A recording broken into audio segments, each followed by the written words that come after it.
बकरीद से पहले यूपी और उत्तराखंड में खुले में नमाज को लेकर प्रशासन ने सख्ती बढ़ा दी है। यूपी में सीएम योगी के बाद उत्तराखंड में सीएम धामी ने अधिकारियों को निर्देश दिया कि कहीं भी सड़क पर नमाज न पढ़ी जाए। दोनों राज्यों के सीएम के आदेश के बाद हर जिले में प्रशासन सख्त है। जगह जगह फ्लैग मार्च कर लोगों से अपील की गई है कि सरकार के आदेश का पालन किया जाए। नमाज पर यूपी से उत्तराखंड तक सियासत आई है। बीजेपी ने सरकार के फैसले का स्वागत किया, जबकि समाजवादी पार्टी और कांग्रेस ने सरकार पर निशाना साधा है। दो टूक में करेंगे चर्चा, पहले सुनते हैं बयान। बात का भी एहतमाम करें कि ईदगाहों में और मस्जिदों के अंदर ही नमाज पढ़ी जाए। हर साल की तरह इस साल भी सड़कों पर नमाज अदा न की जाए और नमाज के बाद अपने और अपने घर वालों के लिए दुआएं करने के साथ साथ पूरे दुनिया में अमन अमान के लिए और अपने मुल्क की तामीर और तरक्की के लिए जरूर और जरूर दुआएं करें। हिंदू महासभा का कहना है कि हम आपका स्वागत करते हैं। आपने गाइडलाइन जो जारी की है उसके तहत मुसलमान भाइयों को अपना त्यौहार हर्षोल्लास के साथ मनाना चाहिए, लेकिन अगर उस त्यौहार की आड़ में कुछ अराजक कार्य करोगे तो निश्चित तौर पे योगी जी की सरकार, धामी जी की सरकार उस पर कड़ी कार्रवाई करेगी। और ऐसे में बड़े सवाल, सरकार का सख्त अंदाज, सड़क पर नहीं होगी नमाज। योगी धामी का सख्त ऐलान, मचा सियासी घमासान। सभी धर्म एक समान, निशाने पर मुसलमान। आस्था का हो सम्मान, कानून का भी रखे ध्यान। देश में धार्मिक आजादी, वोट के लिए सियासत भारी। इन्हीं सवालों के साथ मेहमानों से करेंगे चर्चा। ऋचा सिंह जी, प्रवक्ता बीजेपी, मनोज राय धूपचंडी जी, प्रवक्ता Samajwadi party, doctor H S. Rawat ji, Hindu धर्मगुरु, मोहम्मद उस्मान जी, मुस्लिम स्कॉलर हमारे साथ जुड़े हैं। आप सभी मेहमानों का स्वागत है। मोहम्मद उस्मान जी, देखिए, आप ही के एक धर्मगुरु का कहना है कि वो सड़क पर लोगों से अपील करते नजर आए कि नमाज सड़कों पर ना पढ़े, मस्जिदों में नमाज पढ़े, यही तो बात हो रही है। फिर इसमें इतनी सियासत, इतनी बयानबाजी जो कि गैर वाजिब लग रहा है। देखिए, मैं तो पहले 4 बात शुरू किए देता हूँ कि नफरत की नस्ल रिवायतों को मत देखा करो। हर रस्म की बातों को समझा कर इंसाफ करना है तो पैमाना एक रखो। कानून की निगाह में सबको बराबर रखा करो। जहां तक सफर का ताल्लुक है, तो अगर मैं इस्लाम के नबी से बात करूं तो सड़क पर नमाज पढ़ना फर्ज नाहिश है। हदीस आता है कि ये पूरी दिन को मस्जिद बना दिया गया, लेकिन इस्लाम से भी बिदअत नहीं, बल्कि इबादत के और तरीके भी सिखा और फिरका मूल है। ला ज़रर व ला ज़िरार, यानी ना तो खुद ना उठाओ और ना दूसरों को नुकसान पहुंचाओ। तो अगर सड़क से एम्बुलेंस में मरीज परेशान हो या आप लोगों को दिक्कत हो तो उनका दीन का ऐसा है। इसलिए हम सड़क पर नमाज को दीन नहीं कहते, हम नमाज को दीन कहते हैं। इसी हिसाब से सब लोगों को चाहे शिफ्ट में चाहे जो भी इंतजाम हो उसके हिसाब से निर्देश का पालन करना चाहिए। मैं पढ़ने की वकालत बिल्कुल नहीं होगा। हाँ, अलबत्ता कहीं पर अगर ये इंतजाम से न पाए और इस तरह का कोई सरकार, एक चीज बता दीजिए मोहम्मद उस्मान जी, आप लोगों के पास इतनी जमीन है, वक्त के पास इतनी जमीन है, तो सड़क पर ही क्यों? मैं क्यों से कहां बुरा दिया? मैं तो क्यों का सवाल ही खत्म कर दिया। मैं तो कह दिया बिल्कुल सिर्फ ईदगाह पढ़ी जानी चाहिए या मस्जिद पढ़ी जानी चाहिए। नहीं, आपने शुरू में कह दिया ना, पैमाना एक हो, कानून एक हो। Doctor H S. रावत जी, क्या वाकई देश में पैमाना एक है, कानून एक है, या उनके लिए अलग पैमाना है, अलग कानून है, आप लोगों के लिए अलग पैमाना, अलग कानून है? बिल्कुल, इसमें कोई दो राय नहीं। अलग अलग कानून है और अलग अलग कानून का ही ये दुष्परिणाम है कि इनकी तानाशाही अब तक चलती रही। अगर समान कानून होता तो आज हमारे ऊपर वर्षे पैक्ट न लगता। आज हमें अपने अधिकारों को मांगने के लिए भी हमें रोक दिया गया है। हम चाहते तो आज हम कोर्ट में केस दायर करके हमारे जो मंदिर थे उनको तोड़ा गया और जो मस्जिद बनाई गई थी उनके अधिकार को भी हमारा रोका गया है। इनके अधिकार तो आज भी बराबर बने हुए हैं। इतनी वक्फ बोर्ड की इतनी जमीन होने के बाद भी सड़क पर टेररिस्ट फैलाना लोगों को भयभीत करना, इतना हजूम इकट्ठा होना, तो वैसे ही आदमी को कहीं ना कहीं भय का वातावरण होता है, बच्चों में और स्त्रियों में भय का वातावरण होता है। फिर जगह जगह पे फुटपाथों पर नमाज अदा करना ये उचित नहीं है। और जहां गंदगी पड़ी हुई है, वैसे आप बोलते हो पाक साफ जमीन के ऊपर नमाज अदा करनी चाहिए, हैं? आप सड़क पे करते हो क्या? सड़क धोते हो क्या? वो तो ठीक है डॉक्टर एच.एस. रावत जी, लेकिन उनका भी कहना है त्योहार है, त्योहार में कम से कम ऐसा ना माहौल बनाया जाए कि लगने लगे कि हाँ मुसलमानों के प्रति नफरत है। आप रोड घेर सकते हैं, जागरण करा सकते हैं, भंडारा करा सकते हैं, पंडाल लग सकता है, तो उनके 5 मिनट की नमाज के लिए ये व्यवस्था क्यों नहीं हो सकती? 5 मिनट में नमाज हो जाए तो कोई दिक्कत ही नहीं ना। 1 घंटे 2 घंटे पहले तो ट्रैफिक रोक दिया जाता है सड़क के ऊपर, फिर दरिया बिछानी शुरू हो जाती हैं, फिर पानी का इंतजाम किया जाता है, उसके बाद वहां गप्पे सप्पे मारते हैं नमाज के बाद में, तो 4 घंटे का कम से कम ट्रैफिक जाम होता है। और ये अच्छी तरीके से हमने देखा हुआ है। जब ट्रैफिक चलने के लिए बनाया है, किसी को एयरपोर्ट जाना है, किसी को रेलवे स्टेशन पे जाना है, उसकी ट्रेन छूट जाए, कौन जिम्मेवार होगा? तब क्या ऐसी नमाज को अल्लाह मानेगा जो लोगों को दुख दे, जो लोगों को तकलीफ दे? और जहां ट्रैफिक चल रहा हो वहां पर हमेशा हॉर्नों की आवाज हो, साउंड पॉल्यूशन हो, तो क्या आप वहां पर भजन कर सकते हो? तो मुझे लगता है ये अच्छी बात नहीं है। इनको अपने घरे के अंदर करना चाहिए, घर में बैठ के करना चाहिए। ईदगाह बनी मनोज राय जी, सियासत नहीं होनी चाहिए। सरकार का काम है कि सब कुछ व्यवस्था बेहतर रहे, किसी को कोई दिक्कत ना हो, उसी को लेकर एक फैसला है। सियासत के चश्मे से देखेंगे तो वोट बैंक का सवाल हो जाता है। सियासत के चश्मे से देखेंगे ये अपने वाला हो जाता है, वो तुम्हारे वाला हो जाता है।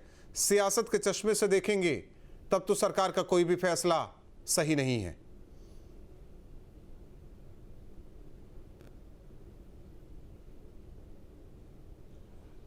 जो फैसला किया जा रहा है वो सियासत के चश्मे से ही किया जा रहा है।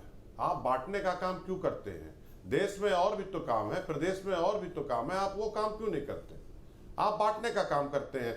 आप हमारा जो संविधान में अधिकार है उसको खत्म करने का काम कर रहे हैं। आपके लोगों ने लोकसभा के चुनाव में नारा ही दिया था कि 400 पार दो, हम संविधान को खत्म करते, बदल देंगे संविधान को। भारत की संविधान की जो उद्घोषिका है, मैं उसको पढ़ के बता दे रहा हूं कि हम भारत के लोग भारत को एक संपूर्ण प्रभुत्व संपन्न समाजवादी पंथ निरपेक्ष लोकतांत्रिक गणराज्य बनाने के लिए तथा उसके समस्त नागरिकों को सामाजिक, आर्थिक और राजनीतिक न्याय, विचार, अभिव्यक्ति, धर्म और उपासना की स्वतंत्रता, प्रतिष्ठा और अवसर की समता प्राप्त करने के लिए तथा उन सब में व्यक्त की गरिमा और राष्ट्र की एकता और अखंडता सुनिश्चित करने वाली बंधुता बढ़ाने के लिए काम करेंगे। ये कौन सा काम कर रहे हैं? ये कौन सा काम कर रहे हैं? अगर कोई ये कह रहा है किसी का साल में 1 दिन या 2 दिन त्योहार हो गया, अगर उसके पास जगह नहीं है, वो सड़क क्या सड़क किसी एक व्यक्ति के लिए है क्या? जो नमाज पढ़ेगा वो भारत का नागरिक नहीं है? इस तरीके की चीजें से भेदभाव बढ़ता है। आपको ये करना चाहिए कि आप नीट के एग्जाम के जो लीक हो रहे हैं, उत्तर प्रदेश में जो एग्जाम लीक हो रहे हैं, उनके घरों पे बुलडोजर चलवाओ ना। हम भारतवासियों को आपस में बांटने का काम क्यों कर रहे हैं? बिजली पूरे उत्तर प्रदेश हाहाकार में है, उसको बढ़ाने का काम करो। लोगों को बिजली मिले, लोगों को सुविधा मिले, उसके लिए काम करो। ये आपस में बांटने का काम किसी सरकार को नहीं करना चाहिए। ऋचा सिंह जी, बांटने का काम हो रहा है सड़कों पे। देखिए राहुल जी, मनोज राय धूपचंदी जी अभी संविधान की बात कर रहे थे, हमारे बड़े हैं, लेकिन मैं उनसे एक बात कहना चाहती हूँ कि संविधान में कहीं पर भी सड़क पर या फिर सार्वजनिक स्थल पर नमाज पढ़ने का कोई भी प्रावधान नहीं है। अगर संविधान की आप पूरी प्रतियां उठाकर पलट लेंगे तो कहीं पर भी आपको नमाज सड़क पर पढ़ने की अनुमति नहीं दी जा सकती है, क्योंकि संविधान का विषय ही नहीं है नमाज। नमाज विषय है प्रशासनिक व्यवस्था का, और धार्मिक अधिकार व्यक्तिगत होते हैं। सड़कें और पार्क जो है सामूहिक हितों के लिए और सामूहिक अधिकारों के लिए होती हैं। लेकिन जब व्यक्तिगत अधिकार सामूहिक अधिकारों पर भारी पड़ने लगते हैं, उनमें दखल देने लगते हैं, तब तब प्रशासनिक व्यवस्था को दुरुस्त करने की जरूरत होती है। 2017 तक सामूहिक अधिकारों पर व्यक्तिगत अधिकारों को हावी करके रखा समाजवादी पार्टी के द्वारा। सड़कों और पार्कों को कब्जा कराया गया समाजवादी पार्टी के द्वारा। और राहुल जी, आपको याद होगा कि बरेली में किस तरीके से लोग जुमे की नमाज पढ़ने निकलते हैं और जब बाहर निकलते हैं तो उनके हाथों में पत्थर दिखाई पड़ते हैं और उन पत्थरों से वो रोड ब्लॉक कर देते हैं, पूरे सिस्टम को ब्लॉक कर देते हैं। आदरणीय योगी आदित्यनाथ जी का स्पष्ट निर्देश है कि आप नमाज पढ़िए, नमाज पढ़ने का आपका जो है एक स्थान है, उसी स्थानों पर नमाज अदा की जा सकती है। उसके लिए सड़कों को या फिर ट्रैफिक व्यवस्था को प्रभावित नहीं किया जा सकता है। आखिर जब प्रशासनिक व्यवस्था की बात आती है तो समाजवादी पार्टी, जो कि सिर्फ और सिर्फ मुस्लिम तुष्टीकरण तक सीमित रह गई है, इसको इतना दर्द क्यों होता है? ये वो ही लोग हैं जब लखनऊ में प्रभु श्री रामचरितमानस की प्रतियां जला दी जाती हैं, लेकिन मनोज राय दुपचंदी जी के मैं एक बयान का इंतजार करती रह गई, लेकिन आज तक मनोज राय दुपचंदी जी ने इस पर एक बात नहीं कही। समाजवादी पार्टी के राष्ट्रीय अध्यक्ष के द्वारा मानस को जलाने मैं दूंगा बयान, आपने रामचरितमानस के जलाने वाले को प्रमोट मैं बयान दूंगा। विरोध में तमाम नौजवानों ने पार्टी छोड़ दी। विषय पर रहिए, विषय पर रहिए, विषय पर रहिए, सुन लो, विषय पर रहिए। ऋचा जी, ऋचा जी, ऋचा जी, विषय पर रहिए, विषय पर, विषय पर। मुझे आप ये अरे बताइए सुनो कि भाई, संविधान में नमाज पढ़ने सुनो का भाई, अधिकार हमको सड़क मौका पर दीजिए कहाँ राहुल दिया जी। हुआ है? राहुल जी संविधान मौका दीजिए में हमको। सड़क पर नमाज पढ़ने के अधिकार की बात कहाँ दी हुई है? मैं बताता हूँ भाई ना, आप ठीक है, प्रशासनिक सुन सवाल है लेते हैं। और इसको एक मिनट, सरकार ऋचा तय सिंह, करेगी। ऋचा सिंह, इसको ऋचा सिंह। प्रशासन तय करेगा। ऋचा सिंह, एक मिनट सुन लेते हैं। मनोज राय जी बताइए, संविधान में कहाँ है ये अधिकार की सड़क पर नमाज अरे पढ़ी जाए? चुप कराओ भाई, चुप हो गई, चुप हो गई, आप बताइए। देखिए ऋचा जी पुरानी समाजवादी पार्टी की छोड़ दिया उसको, क्यों छोड़ दिया मनोज जी? एक मिनट, ऋचा जी क्यों? ऋचा जी एक मिनट थम जाइए, थम जाइए। जनता पार्टी के ऋचा सिंह, ऋचा सिंह, ऋचा सिंह, ऋचा अरे सिंह, चुप रहो भाई, ऋचा सिंह, एक मिनट। मनोज मनोज राय जी, मनोज राय, मनोज राय, चुप रहो, मनोज राय, मनोज राय, मनोज राय जी, मनोज राय जी, मनोज राय जी, सब्जेक्ट पे रहिए। संविधान में कहीं भी संविधान में सड़क पर उनका नमाज सवाल यही है कि सड़क पर नमाज पढ़ने का अधिकार अगर संविधान में है तो बता दीजिए। आर्टिकल भी बताते चलिए। चुप कराइए, मैं चुप करा रहा, आर्टिकल भी बताते चलिए। ऋचा सिंह, ऋचा सिंह शांत रहिए। ऋचा सिंह शांत रहिए आप जरा। आप उनको चुप हो कराइए, तो गई मैं चुप, जवाब आप कैसे दूंगा। चुप कराएं?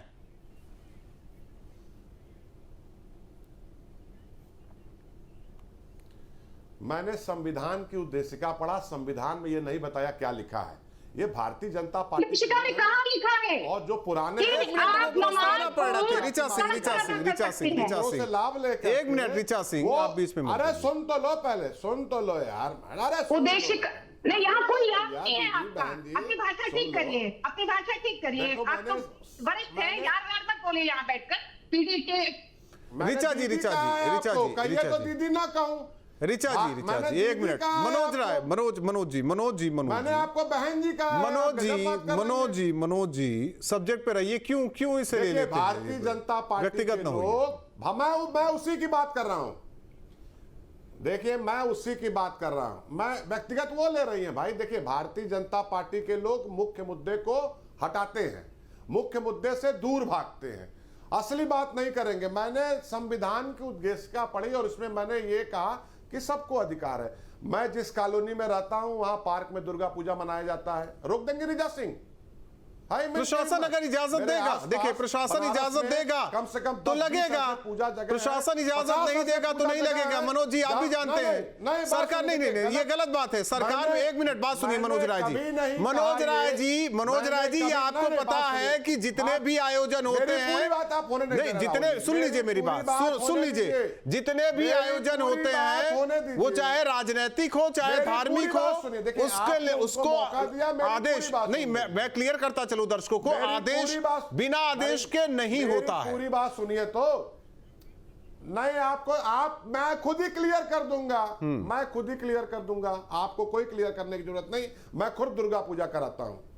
देखिए, मेरा यह कहना था कि नमाज के लिए जगह नहीं है तो सरकार की व्यवस्था नहीं है करने की। क्या मुसलमान इस देश का नागरिक नहीं है? तो उनका वक्फ क्यों बांट बोर्ड रहे हो भाई, ये मनोज ऋचा जी, सिंह बैठ करके झूठे मनोज राय जी, मनोज राय जी, वक्फ बोर्ड तो है ना उनका, इतनी जमीनें हैं, इतनी जमीनें हैं, फिर हमें नहीं समझ में आ रहा है सड़क की क्या जरूरत। मनोज राय जी ये बताइए, उनका वक्फ बोर्ड है ना, वक्फ की जमीनें हैं ना, वक्फ की जमीनें हैं ना। कौन है? सरकार कौन है? सरकार कौन है भाई? आखिर में व्यवस्था कौन करेगा? सरकार ही तो करेगा। आप हमसे क्यों सवाल कर रहे हैं? ये हम सरकार में हैं, सरकार में भारतीय जनता पार्टी है, वो चाहती नहीं है कि कोई चीज सुचारू रूप से हो। जो वक्फ का करता धरता, वही तो मैं पूछ रहा हूं। लॉ एंड ऑर्डर बिगड़ने की इनको अंदेशा है या किसी भी प्रकार की बात हो, वक्फ का करता धरता इनका वक्फ मंत्री है, इनका वक्फ का आईएएस सचिव होगा। भाई मूल बात से हटाने के लिए सड़क पर नमाज नहीं पढ़ने देंगे। अरे यार कौन तुमसे कह रहा है सड़क पर पढ़ाओ? हमको कोई मैदान में व्यवस्था कराओ, अपने वक्त बोर्ड के अधिकारियों और मंत्रियों से कहा कि हम मैदान में पढ़ेंगे, सड़क पर नहीं पढ़ेंगे। हमको क्या जरूरत है सड़क पर पढ़ने की? ये झूठे सवाल उठाया जा रहा है और यहां कुछ लोग बैठ के उसको झूठे इशू बना रहे हैं कि उनसे बड़ा कोई ज्ञानी नहीं है। बात सही कह रहे हैं। अगर कुछ सलाह लेनी हो ऋचा जी, सलाह ले लीजिए। मैदान पे व्यवस्था कराइए, वक्फ बोर्ड नहीं राहुल जी, सवाल सलाह का नहीं है, सवाल संविधान और कानून का है। और कानून इस बात की कतई इजाजत नहीं देता है कि सड़क पर या फिर सार्वजनिक स्थलों पर या पार्कों में सामूहिक रूप से नमाज अदा की जाए। और मैं स्पष्ट कर दूं कि समय समय पर माननीय उच्च न्यायालय, माननीय सर्वोच्च मैदान व्यवस्था कराओ आप। नमाज को लेकर आदेश दिया है। अरे मैदान व्यवस्था कराओ आप, हम तैयार हैं हमारे लोग। लेकिन दिक्कत ये है कि समाजवादी पार्टी ना संविधान को मानती है, ना सर्वोच्च न्यायालय को मानती है, ना उच्चतम न्यायालय को सरकार मानती आपकी और है, ना कानून को आपके मानती पूज्य की है सरकार। नहीं आप बना कराओ ना व्यवस्था, फिर झूठ बोलना शुरू। नहीं ये एक चीज बता दीजिए मोहम्मद उस्मान जी, देखिए ये तो होना ही था, इसलिए आप लोग सब बुद्धिजीवी जो मुस्लिम बुद्धिजीवी है उन्हें आकर पहले ही तय कर लेना चाहिए था कि ऐसा नहीं होना चाहिए, तो आज ये बातें ना होती। लेकिन हाँ, आप लोगों के लिए भी राजनीति हो रही है, आप लोगों के खिलाफ भी राजनीति हो रही है। नहीं राहुल जी कहीं नहीं बता पाए कि संविधान में, कानून में और माननीय सर्वोच्च नहीं है, वो तो मैंने पूछा भी, आर्टिकल के साथ बता दे नहीं है। मोहम्मद उस्मान जी आप सियासत बोला ही नहीं है। एक मिनट आप फिर से आप प्रस्तावना पढ़ रहे थे मनोज राय जी, मैं समझ गया आप प्रस्तावना पढ़ रहे थे, लेकिन उस प्रस्तावना के बाद ना प्रस्तावना, संविधान के प्रस्तावना से पूरा संविधान नहीं तय हो जाता, उसके बाद बहुत सारी चीजें हैं, उसको भी बताते चलिए ना। फिर ये प्रशासनिक व्यवस्था नहीं, एक मिनट थम जाइए। मोहम्मद उस्मान जी आप लोग भी सियासत के ट्रैप में क्यों फंस जाते हैं? मोहम्मद उस्मान जी सियासत के ट्रैप में हमेशा क्यों फंस जाते हैं आप लोग? देखिए, जहां तक संवैधानिक एंगल का ताल्लुक है तो अनुच्छेद 25 धार्मिक स्वतंत्रता देता है सड़क पर, लेकिन वो पब्लिक और मॉरलिटी और हेल्थ की शर्तों के साथ, इसका मतलब अधिकार भी है और जिम्मेदारी भी है। सड़कों पर सड़क सार्वजनिक स्थान और व्यवस्था की नहीं है, बल्कि सभी नागरिकों की साझी व्यवस्था है। लेकिन यहाँ एक सवाल यह भी है, क्या हर धार्मिक, सामाजिक और राजनीतिक कार्यक्रम पर एक जैसा पैमाना लागू होता है? कानून का नहीं होगा, क्योंकि आपका वक्फ है, आपका वक्फ है और उनके लिए सरकार है, सरकार को सब देते हैं, सारे मंदिर सब कुछ उन्हीं के पास है, तो सरकार व्यवस्था करती है। अगर छोटी पड़ रही है तो सिर्फ पाबंदी नहीं, इंतजाम की भी जिम्मेदारी हुकूमत की है। अब हम तो यहाँ 3 बातें कहेंगे। देखिए, एक मैं प्रशासनिक व्यवस्था की बात की थी, तो हम तो कहते हैं हमें निजी जगहों में ईद की नमाज या जुमे की नमाज पढ़ने की इजाजत दी जाए, और उसमें जो तमाम जो जिम्मेदारियां हैं, कौन सी जगह पर जिम्मेदारी, उस्मान जी कौन सी जगह की बात की आपने? उस्मान जी नहीं, किस जगह की बात की आपने? कहाँ इजाजत दी जाए? नहीं पढ़ने दी जाती है। आपने क्या कहा मोहम्मद उस्मान जी? मोहम्मद उस्मान जी आवाज आ रही है आपको? आप मोहम्मद उस्मान जी आवाज आ रही है आपको? कि जब हथियार प्रदर्शन तलवारें लेकर लोग निकलते हैं, कानपुर, संभल, बरेली, बताइए ना, कानपुर, संभल, बरेली, एनआरसी के वक्त, अब ये क्या है क्या ये देखिए साहब, जो कुछ दिखाई दे रहा है वो नहीं है, नहीं इसके पीछे बहुत कुछ है और अलग से वो सब कुछ है। इसके मैं तो पीछे आज कौन इस है? सब पर बात नहीं करना मैं चाहता। वही तो कह रहे हैं ना, मैं तो आज वही की डिबेट पर रहना वही तो कह रहे हैं doctor H S Rawat ji. आप लोग हैं क्या इसके पीछे? आप लोग हैं क्या इसके पीछे doctor H S Rawat ji? देखिए राहुल जी, मैं अभी सुन रहा था, आराम से मैंने सुना था, मनोज जी पहले कह रहे थे, इन्होंने कहा था कि ये धर्म का मामला है और ये मुसलमानों को दबाने की बात है। इनको याद मैं दिला देता हूं, जब अखिलेश जी की सरकार थी और मुलायम सिंह जी की सरकार थी, अखिलेश जी की सरकार में जब आजम खान मंत्री थे तो रामपुर के अंदर नवरात्र थे भाई, सब झूठ बोलने के लिए बैठे हो क्या यार? पर लाउड स्पीकर नहीं चलेंगे, हमारी नमाज में डिस्टरबेंस होती है। उस समय आप ही की सरकार थी ना, उस समय धर्म दिखाई नहीं देता था आपको। और जब आपने ज्ञानवापी के अंदर जो पूजा होती थी हफ्ते में एक बार, उसको रोक दिया था और ये कह करके उनकी नमाज में डिस्टरबेंस होती है, उस समय आपको धर्म नहीं दिखाई। कौन है यार, क्या बोल रहा है भाई? तो पहले सुन लीजिए, पहले सुन लो। ज्ञानवापी में साल में एक बार पूजा होता है, अभी भी एक बार होता है। बोलना मुझे भी आता है। ज्ञानवापी में साल में एक बार पूजा होता है। हम आपका झूठ सुनने के लिए थोड़े बैठे हैं महाराज। मिट्टी लग रही है। जब मैं आपको जवाब दे रहा हूं तो जवाब दे देना मेरे को। जब हज हाउस बना रहे थे आप, उस समय आपको धर्म दिखाई नहीं देता था? जब आपने कहा था आप गलत जवाब दे रहे हैं। आप धर्म गुरु हैं, आप अपने को करेक्ट करिए। क्या तब क्या दिक्कत थी? और फिर नेताजी ने ये कहा था कि अगर मैं राम भक्तों पे गोली ना चलाता तो मेरा तो वोट बैंक खत्म हो जाता। ये संवैधानिक काम था, ये संवैधानिक काम था क्या आपका? आप अरे फिर झूठ बात है यार। नृपेंद्र मिश्रा ने क्या कहा था भाई? नृपेंद्र मिश्रा ने ये कहा है कि उसमें डीएम का था, मुख्यमंत्री का आदेश नहीं है। और वही नृपेंद्र मिश्रा इस समय राम मंदिर निर्माण समिति का अध्यक्ष है। पूरा है। फिर कहते हैं तो धर्म की राजनीति कर रहे हैं। धर्म की राजनीति के बीज तो आपने बोए, जातिवाद की राजनीति के बीज आपने बोए, बाई समीकरण आपने बनाया, उत्तर प्रदेश का नाश आपने किया। आपके समय पर सड़कों का क्या हाल था, आपके समय पर बिजली का क्या हाल था, किसी से छिपा नहीं है। गन्ने तो क्या हाल था, एक बार याद तो करके देख लो ना। खाली बाबा जी सही बोलिए। आपने तो बोल दिया धर्म की राजनीति कर रहे हैं। हम भी तो हाथ होकर के बैठे आप लोगों से। क्या किया आपने हिंदुओं के लिए? सिर्फ सारी जगह हमारी पूजाएं बंद की, परिक्रमाएं बंद की, हमारे माइक कहा। अरे भाई कब बंद की पूजाएं परिक्रमाएं? क्यों झूठ बोल रहे हो महाराज? क्यों ऐसा मत करो भाई। कहाँ किया है हमने जी? बहुत वरिष्ठ पत्रकार। अरे आप धर्म गुरु हैं, पूजनीय है। मैं इस्लाम से नहीं हूँ, मैं भी आप ही के धर्म से हूँ।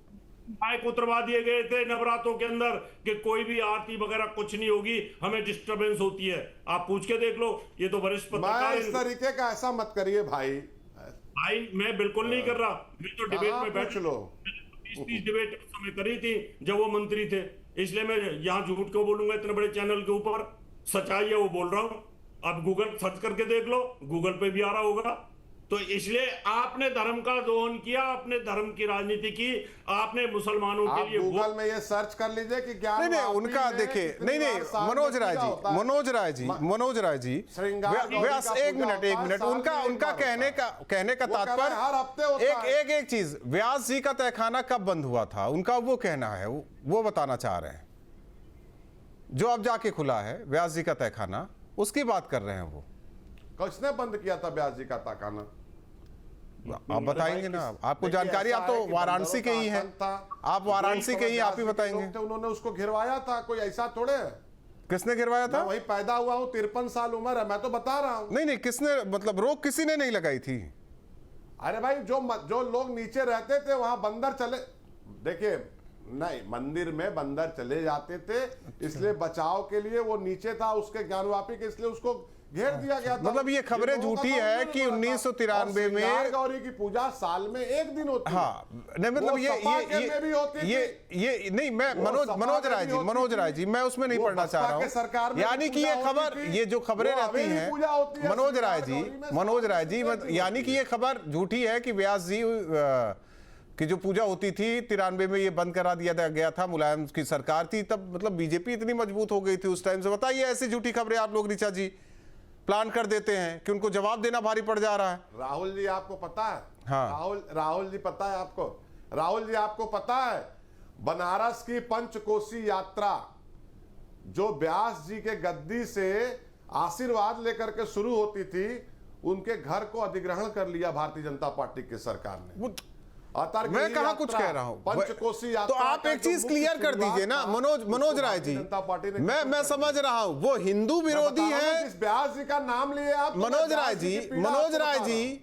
राय जी वो सनातनी विरोधी हैं या मुस्लिम विरोधी हैं, है कौन? बीजेपी वाले? नहीं राहुल जी, एक मिनट सुन लेते हैं है कौन ये? सिर्फ अपने फायदे के लिए, अपने फायदे के लिए। ऋचा जी हो गया जवाब। नहीं राहुल जी, समाजवादी पार्टी को सनातन से, समाजवादी पार्टी को सनातन से एनर्जी है और मुस्लिम तुष्टीकरण से इनको एनर्जी मिलती है और सनातन से इनको एलर्जी है। और समाजवादी पार्टी ये नहीं बता पा रही है कि व्यक्तिगत अधिकार जो कि धार्मिक अधिकार होते हैं, क्या उनको सामूहिक हितों पर जो है तरजीह दी जा सकती है? क्या संविधान और कानून में कहीं इसकी इजाजत दी गई है? मैं आपको स्पष्ट रूप से कोट करना चाहती हूं कि union of India versus state of Gujarat 2009 माननीय सुप्रीम कोर्ट का निर्णय है कि सड़कों पर या फिर सार्वजनिक स्थलों पर इस तरीके के आयोजनों को नहीं किया जा सकता है, नमाज अदा नहीं हो सकती है। इलाहाबाद उच्च न्यायालय के द्वारा इस बात का निर्णय दिया गया कि 10 बजे के बाद कोई लाउड स्पीकर नहीं बजा सकता है, लेकिन जब उसकी भी बात की जाती है तो इनको उसमें भी मुस्लिम तुष्टीकरण करना होता है। ये माननीय उच्चतम न्यायालय और माननीय उच्च न्यायालय के विरोध में बार बार आकर खड़े हो जाते हैं। और अभी स्पष्ट रूप से मनोज जी झूठ बोल रहे थे टीवी चैनल पर बैठकर। आदरणीय नेता मुलायम सिंह यादव जी ने बार बार मंचों से इस बात को कहा कि तुम लोगों के लिए मैंने कार सेवकों पर गोली चलवा दी, हिंदुओं को मरवा दिया होने का प्रमाण झूठ मत बोलो ऋचा जी, बावजूद समाजवादी पार्टी के प्रवक्ता कोर्ट बयान है। यूनिवर्सिटी के अध्यक्ष नहीं है, झूठ मत बोलो आप। झूठ बोलने से कोई पद नहीं मिलेगा। राम मंदिर का निर्माण नमाज से कहाँ चले गए राम मंदिर पर? नमाज से कहाँ चले गए राम मंदिर पर? लेकिन एक चीज है doctor H S Rawat ji, केवल इतना ही तो कहना है उस्मान जी का कि उनकी नमाज है, आप लोग दरी नहीं बिछा सकते, सड़कें साफ करके दरी बिछवा दीजिए, नमाज ही तो पढ़नी है, उनको नमाज ही तो अदा करनी है, फिर इतना हो अल्लाह क्यों कर रहे हैं आप लोग? पढ़वाना सरकार की जिम्मेदारी है।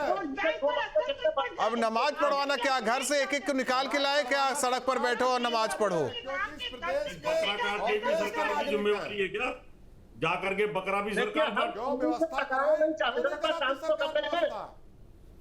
सरकार चाहिए ना काटे सरकार कानून से टकराना नहीं चाहते, बस वो पूछते हैं कि कानून का त्योहार देखकर बदलता है। वो तो कहते हैं हमें बराबरी दे दो। बहुत महत्वपूर्ण बात कह रहे हैं। तो बराबरी ले लीजिए ना, हम तो कह रहे हैं यूसीसी आ जाए, पूरे देश में एक समान सब कुछ हो जाए, सब कुछ खत्म, सारे झगड़े ही खत्म हो जाए, यूनिफॉर्म सिविल कोड लागू करवा दीजिए बीजेपी वाले, सब कुछ खत्म हो जाए, कोई विवाद नहीं होना चाहिए, सबके साथ समान व्यवहार हो। बहुत बहुत धन्यवाद आप सभी मेहमानों को लेकर। आपके मोबाइल पर तुरंत आएगी ब्रेकिंग न्यूज, स्क्रीन पर सबसे पहले दिखेगी बड़ी खबर, देश दुनिया की हर खबर एक जगह। अब आपके मोबाइल पर तुरंत फटाफट इंस्टॉल कीजिए न्यूज नेशन ऐप और रखिए खुद को अपडेट।